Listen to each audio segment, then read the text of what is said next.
네, 안녕하세요. 테슬라 투자로 은퇴하기 아트라운 TV입니다. 네, 오늘도 주가가 많이 빠졌습니다. 그래도 테슬라 투자하시는 분들 절대 낙심하지 마시고요. 지금 주가는 눈을 크게 뜨고 테슬라 주식을 모아갈 때이다 라고 제가 말씀을 드리겠고, 장단기 금리차가 줄어들면서 경기 침체 신호가 오고 있어요. 상당히 불확실한 상황인데 그래도 테슬라 목표 주가 1,400불로 유지를 하겠습니다. 자, EV 침투율 2025년 30%까지 올라간다. 그리고 웨드부시에서 테슬라 1,400불 아웃퍼폼을 또 제시를 했고요. 자, 희망회로 장전하고 인내하시길 바라겠습니다. 시청하시기에 앞서 구독과 좋아요, 알람 설정은 우리 모두 부자가 되는 길입니다. 모두 아트라운 가족 되셔가지고 함께 경제적 자유 꼭 이루어보도록 해요. 꾹꾹 눌러주세요. 낸시 펠로시 미 하원 의장이죠. 미 하원에서요, 러시아산 원유 수입 금지 법안을 검토 중에 있습니다. 러시아산 원유 수입이 금지가 되면 당연히 유가가 치솟을 수 있습니다. 그래서 인플레이션이요, 지금 주식시장을 크게 짓누르고 있다 이렇게 보시면 될 것 같아요. 특히 간밤에 브렌트유는요, 장중 배럴당 130달러를 돌파했었고 WTI 가격도 120불에 지금 마감한 상황 보실 수 있습니다. 지금 기울기가 엄청 가파르게 상승을 하고 있어요. 그리고 인플레이션 속에서 국채금리는 다소 상승을 했다. 10년물 국채금리가 3.58% 오르면서 1.784를 기록을 했습니다. 나스닥 지수는 3.62%나 빠져가지고 12,830으로 마감을 했고요. 다우 지수도 많이 빠졌어요. 2.37%. 그 다음에 S&P 500도 2.95%나 크게 빠진 하루였다 보시면 될 것 같고, 장 막판으로 갈수록 크게 하락하는 모습 보여준 안 좋은 하루였습니다. 오늘 나스닥 최근 한 달간 최고의 하락세를 보인 하루였고요. 에너지, 유틸리티, 방산주를 제외하고는 대부분 크게 하락한 하루였습니다. 자, 보시면은 녹색불이 들어온 데가 에너지, 유틸리티, 그리고 자, 일부 방위산업 관련된 주식들이고요. 나머지 부분들은 대부분 밝은 빨강색을 띠면서 저 안 좋은 하루였다라고 보시면 될 것 같습니다. 자, 구글도 4%, 아마존도 5%, 메타 6%, 엔비디아도 6% 넘게 빠지면서 크게 빠졌고요. 파이낸스, 그러니까 은행 관련된 주식들도 상당히 안 좋았다라고 보시면 될 것 같습니다. 나스닥 차트 흐름을 보시면요, 자, 보시는 차트 일봉 차트고 이렇게 하락 추세선을 그릴 수 있다 했는데, 지금 하락 추세선을 얻어맞고 지금 3일 연속 음봉으로 급격한 하락을 보여준 안 좋은 모습을 보여주고 있다 이렇게 말씀을 드릴 수 있을 것 같고, 자, 경기가 정말 침체되는 분위기가 느껴지고 있을 정도로 좀 안 좋다라고 볼 수 있겠습니다. 그리고 지속해서 제가 주지했다시피 지금 안 좋은 상황이니까 주봉 차트를 보고 저점을 좀 생각할 때다라고 말씀을 드렸죠. 지금 12,830까지 왔는데요. 12,200까지는 제가 열어둬야 된다라고 말씀을 드리고 있죠. 자, 지속해서 보수적인 투자 하셔야 되겠다라고 말씀을 드리겠습니다. 네, 테슬라의 일봉 차트를 보겠습니다. 테슬라 일봉 차트를 보면요, 테슬라도 이렇게 하락 추세선을 보일 수 있을 것 같아요. 계속해서 이 추세선을 넘기지 못하고 있는 상황이고, 200일 선도 지속해서 이렇게 리타락을 하고 있습니다. 오늘도 804불 정도로 마감을 했는데 애프터에서는 지금 700불대까지 좀 떨어지고 있습니다. 하지만 이제 주봉 차트로 봤을 때는 지금 스토캐스틱의 하단에 와 있고, 스토캐스틱상 전환이 나오고 있다고 볼 수 있습니다. 그래서 장기 투자하시는 분들한테는 아주 좋은 가격대다라고 제가 말씀을 지속 드리고 있죠. 네, 지속해서 850불이야 700불 사이에서는 나누어서 집중 매수가 필요하고요. 혹시나 뭐 600불대를 테슬라 주가가 보인다면 엉덩이로 크게 한번 웃으시고 버티시라, 그냥 웃으시고 크게 버티시라 이렇게 말씀을 드리고 있어요. 네, 어쨌든 유가 상승으로 인해서요, 원자재 값이 지금 급상승하고 있습니다. 자, 우리가 주로 투자하고 있는 테슬라, 전기차 배터리의 주요 부품이라고 할 수 있는 니켈은 지금 천정을 모르고 지금 급상승을 하고 있고요. 대표적인 곡물 가격이죠. 옥수수도 이렇게 자, 부셀당 756.5센트를 기록하면서 거의 전고점이 2012년 정도까지 지금 올라와 있는 상황입니다. 자, 이런 상황에서 뭔가 hedge를 하자면 미국 증시에 상장된 DBC라는 ETF를 활용할 수 있겠는데요. 자, 이 ETF는 인베스코라고 아시죠? QQQ를 만든 회사죠. 그 회사에서 만든 ETF고, 국제 유가, 뭐 브렌트유, 크루드 오일 뿐만 아니라 금, 알루미늄, 콩, 밀, 옥수수 등 다양한 원자재를 다 포함하고 있는 ETF다라고 볼 수 있습니다. 그래서 혹시나 뭐 테슬라 투자라든지 다른 성장주 투자 때문에 좀 어려움을 겪으신 분들은 이런 것들을 한번 섞어주는 것도 괜찮은 방법일 것 같아요. 자, 이 DBC의 월봉 차트인데요. 코로나 때 약 10불 정도 기록했는데 지금 27불이니까 2.7배 정도 상승했어요. 자, 테슬라가 오른 것보다는 훨씬 못하지만 어쨌든 지금 너무 잘 오르고 있으니까 뭐 편입을 해볼 만한 ETF다라고 말씀을 드리겠습니다. 제가 신흥국들은 정치적 지정학적 리스크가 있으니까 차라리 자 이럴 때는 원자재에 직접 투자하는 게 낫겠다라고 제가 추천을 드리는 거고요. 하지만 지금 테슬라 같은 주식들이 워낙 주가가 싸니까 지금부터 조금씩 모아가는 것도 더 나을 수도 있겠다라고 말씀을 드리겠습니다. 어쨌든 좀 우려가 되면 인플레이션이 우려가 되면 이런 ETF도 섞어주는 것도 괜찮겠다라고 말씀을 드릴게요. 여러분들 장단기 금리차라고 들어보셨나요? 경기 침체 신호를 가장 빨리 알려주는 그런 지표라고 할 수 있습니다. 이게 지금 장단기 금리차인데요. 장단기 금리차가 작아질수록 경기 침체가 온다는 신호를 주는 것이에요. 네, 미래의 경기가 좋을 것으로 전망이 되면 자 10년물 국채금리죠. 이 장기금리가 상승을 하게 됩니다. 근데 최근에 좀 많이 빠졌어요. 1.773까지 내려왔었죠. 2%까지 찍었다가 그리고 시중에 금리가 가파르게 오른다, 물가가 가파르게 오른다 하면 자, 미국의 2년물 국채금리가 올라가게 됩니다. 그래서 이 폭이 좁아지는 거죠.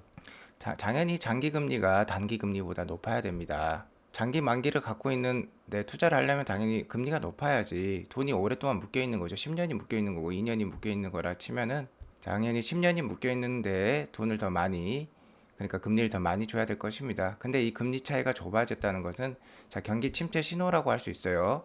그러니까 이 금리가 떨어지는 거는 전반적으로 경기가 하강한다는 뜻이고 이게 올라간다는 거는 물가가 올라간다는 그런 뜻이거든요. 그러니까 물가가 올라가면서 경기는 하락한다.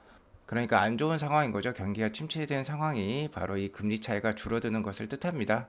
때로는 이게 역전될 때가 있어요. 저 역전되면 정말 향후 1, 2년 안에 크게 경기 침체가 오고 주가 하락이 크게 올 수도 있다는 것을 내포하고 있다고 보시면 되겠습니다. 자, 그래서 이 표가 그 금리 차이를 보여주고 있는데요. 지금이 여기에요, 여기. 그래서 그 금리 차이가 19bp까지 떨어졌다는 거죠. 0.19%까지도. 자, 그렇게 좁아졌다라고 보시면 되겠습니다. 그래서 이렇게 좁아졌을 때가 이렇게 두 번 있었는데요. 바로 그 글로벌 금융위기 때죠. 자, 08년에 글로벌 금융위기가 터졌는데 이미 06년, 07년에 이렇게 장단기 금리차가 좁아져 있는 모습 아실 수 있고요. 그 다음에 뭐 2019년, 18년 이때도 뭐 주가 하락이 좀 컸었죠. 그때도 이렇게 좁아졌었습니다. 지금 그렇게 좁아져 있으니까 위험한 상황이라는 거죠. 자, 지금 이런 상황에서 지금 연준은 진퇴양난일 것입니다. 자, 경기는 하강하고 있는데 인플레이션은 올라가고 있으니까 연준에서 어떤 행보를 보일지 좀 의문이 드는데요. 제발 이런 경기 침체 사인 이걸 잘 보고 있거든요. 자, 이것을 잘 받아들이고 잘 대응을 했으면 좋겠습니다. 금리를 너무 급하게 올리면 안 되겠죠. 금리를 올리기는 올려야 될 건데, 자, 이런 상황에서는 너무 금리를 급하게 올리게 되면 경기에 큰 충격을 줄 수 있기 때문에 그 속도를 조절하는 게 중요할 것 같습니다. 자, 올해 4차례에서 6차례 금리 인상이 예고가 되고 있고, 뭐 0.25%씩 올리기를 그렇게 기대가 되고 있는데, 뭐 0.5%씩 뭐 서너 번 이렇게 빠르게 올려버리면 좀 문제가 될 수도 있겠다라고 저는 생각을 하고 있어요. 아무튼 뭐 구독자 여러분들도요. 지금 이런 상황이니까 좀 더 앞으로 전망에 대해서 좀 보수적으로 바라보시기 바라고 있고요. 이런 상황이라 해도 자, 투자를 멈출 수는 없습니다. 자, 가장 좋은 회사에 투자하시길 그렇게 당부를 드리도록 하겠습니다. 자, 이런 안 좋은 상황에서는 역시 성장성이 담보가 되는 주식에 투자를 해야 된다고 생각합니다. 그게 바로 테슬라 같은 주식이죠. 자, 왜 그러냐면 EV 점유율이 2025년에는 30%까지도 올라갈 수 있을 것 같아요. 자, 4분기에 보시면요. 작년 4분기에 전 세계 EV 침투율이 9.4%입니다. 그러니까 10대 중에 거의 한 대가 배터리 EV였다라고 보시면 될 것 같고요. 자, 중국 같은 경우는 뭐 15% 가까이 올라가고요. 서유럽은 거의 16%입니다. 상당히 높죠. 자, 어쨌든 이 월드와이드 글로벌 지수가 2025년에는 지금보다 뭐 3배 정도 올라간다는 겁니다. 자, 지금보다 향후 3년 후에 3배 올라가는 그런 시장에 투자를 해야 되겠죠? 그런 시장의 주도주가 어떤 주인가요? 네, 바로 테슬라입니다. 그리고 테슬라는 지금 좋은 뉴스들이 있죠. 기가 베를린은 지금 오픈을 했고요. 정부로부터 최종 승인을 받았습니다. 그리고 뭐 EPS 성장이 아주 가파르죠. 자, 올해 1분기도 작년 4분기 대비 오히려 성장이 예상이 되고 있어요.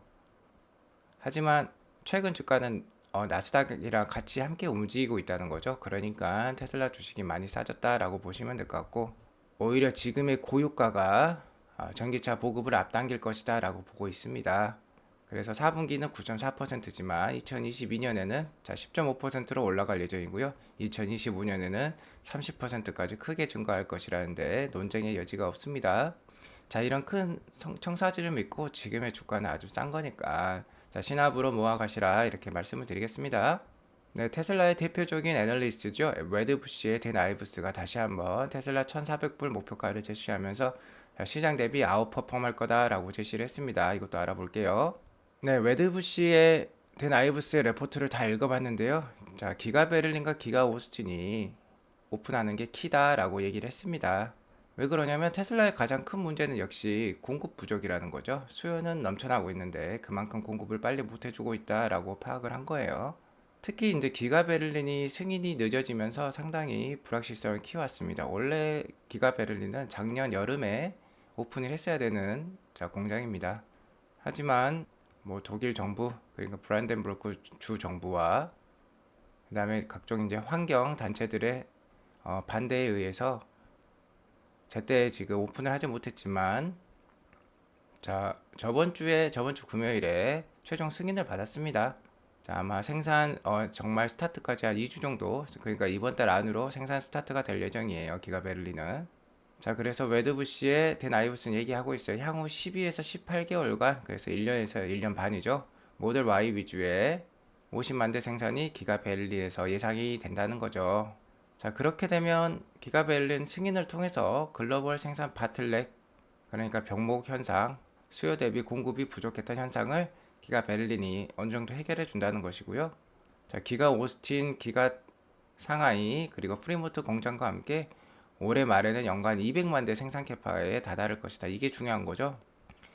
자, 이런 수석 애널리스트가 자, 이렇게 장담을 하고 있습니다. 2022년 말 테슬라는 연간 200만 대 생산 캐파에 다다를 것이다. 자, 그러니까 우리가 희망 회로를 충분히 돌려볼 수 있다. 이렇게 말씀을 드릴게요. 자, 200만 대 생산 캐파라도 뭐 딜리버리랑 이런 거에 따지면은 자, 올해 그래도 160만 대 예상이 됩니다. 그러면 작년 대비해서 또 한 7, 80% 성장을 한 거예요. 그러니까 지금 주가가 뭐 전고점 대비 40% 넘게 하락한 이런 상황에서는 큰 기회라고 볼 수 있겠습니다. 자, 제가 그래서 1월부터 5월까지 잘 활용을 하시라고 했고, 자, 이 기간에 주식을 신압으로 잘 모으셔가지고, 자, 올해 3분기, 그러니까 뭐, 한 8, 9월 달 정도에 한번 주가 상승을 기대해 봐도 될 것 같다. 자, 길게 보라는 거죠. 1년 이상 보셔야 됩니다. 이런 주식은. 자, 이럴 때 잘 모으시라라고 다시 한번 말씀을 드리겠고요.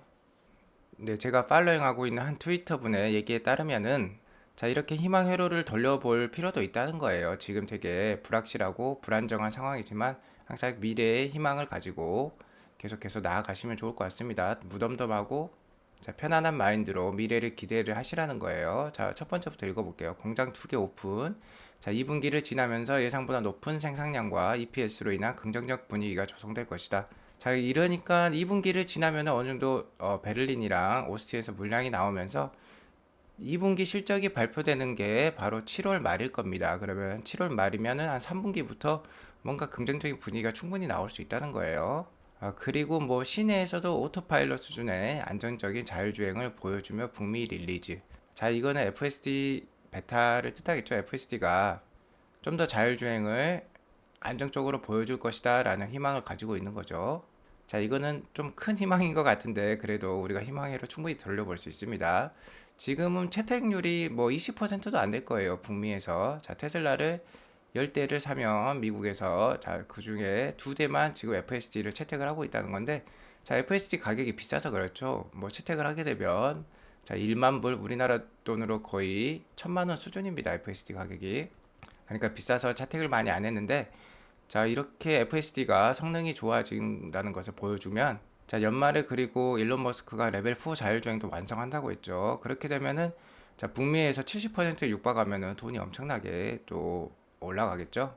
자, FSD는 소프트웨어 수익이기 때문에 수익률이 다릅니다. 하드웨어를 파는 게 아니니까. 그래서 엄청난 마진을 연말에 또 보여줄 수도 있어요. 그래서 그런 희망회로를 한 번 더 돌려볼 수 있을 것 같고요. 자, 이렇게 되면 테슬라가 2,000달러까지 갈 수도 있다는 거죠. 그러면 2,000달러 이상에서 주식 분할하면 정말 최고의 시나리오가 되겠죠.